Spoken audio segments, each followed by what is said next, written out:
एक गुरु का धर्म ये कहता है कि वो अपने शिष्य को उसके मानव कर्म का ज्ञान दे, और एक शिष्य का ये धर्म है कि गुरु से अपने मानव कर्म का ज्ञान ले कि मेरा कर्म क्या है और मुझे क्या करना चाहिए और मैं क्या कर रहा हूँ।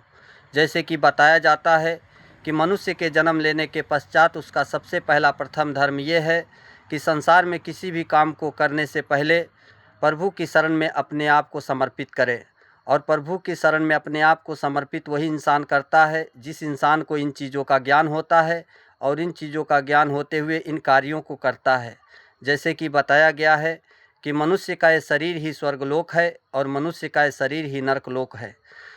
जो मनुष्य मन का साफ होता है और शुद्ध भोजन करता है उसी इंसान को स्वर्गलोक का वो सारा सुख शरीर को प्राप्त होता है, और जो इंसान मन का मैला होता है और मांस मदिरा का सेवन करता है उसी इंसान को नरक लोक का वो सारा दुख इस शरीर को प्राप्त होता है।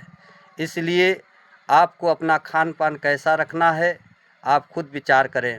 और दूसरी बात यह है कि जिस घर में इंसान रहते हैं वो घर एक इंद्रलोक है, और उस घर में इंसान को इंद्रासन की प्राप्ति होती है और उसी इंद्रलोक में इंसान को निंद्रासन की भी प्राप्ति होती है।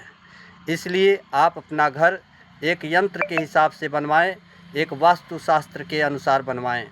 और जब मनुष्य अपने घर से बाहर निकलता है तो उसे समाज में इंसान को धर्म का भी ज्ञान प्राप्त होता है और उसी समाज में मनुष्य को अधर्म का भी ज्ञान प्राप्त होता है। आपको उस समाज में कैसा ज्ञान प्राप्त करना है आप स्वयं इस बात का निर्णय करें।